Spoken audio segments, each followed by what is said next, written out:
Welcome to J.A.M with Dr. Terry, where J.A.M stands for Jesus and Me. I'm Dr. Terry, Children's Pastor for Faithful Central Bible Church. Children, it's review time. In this series called God Speaks, we've learned that God speaks to us in different ways. We also learned that God spoke to many people in the Bible and often in strange and unusual ways. No matter how God chooses to speak to us, we will not hear him if we're not listening. In the Bible, in the book of John, chapter 10, verse 27, Jesus says, "My sheep listen to my voice. I know them and they follow me." Well, in order to follow Jesus, we must know his voice. And we know his voice by getting to know him. We do that by spending time with God in prayer, by reading the word in the Bible, and by taking away anything in our lives that will cause us to be too distracted to hear him. When we do that, we can hear from God and obey what he says to us.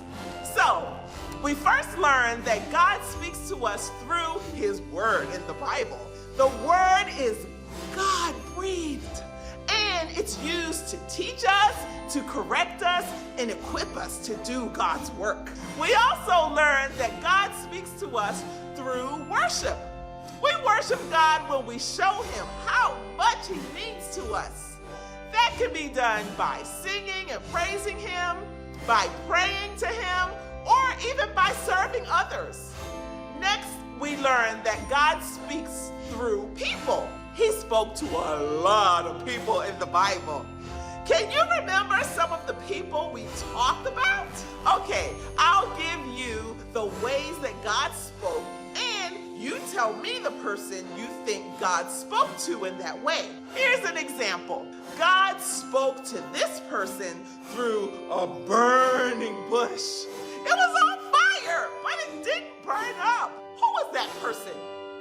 You said Moses. You are correct. So here we go. God spoke to this person in a gentle whisper.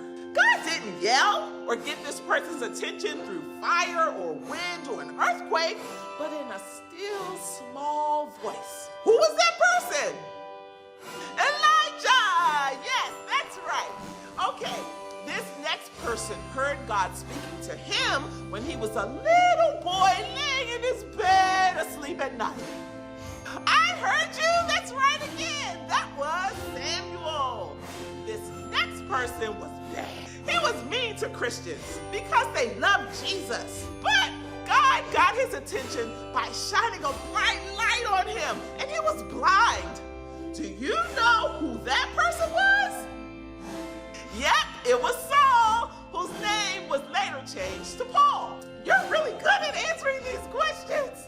Okay, here's the last one. God spoke to these two people in a beautiful garden. God created them along with the birds and the trees and the sky and the water and the animals. Did you say Adam and Eve? Yes, right again. Woo! God spoke to a lot of people, and he spoke through Jesus and to us and so many more. So, in order for you to hear God speaking, you must be sure to listen and obey. That way, we will hear what he's saying to us, and that he will not only bless us, but others as well. Children, thank you so much for joining me today. Please don't forget to like, share, and subscribe to our channel. I'm Dr. Terry, and I'll see you next time.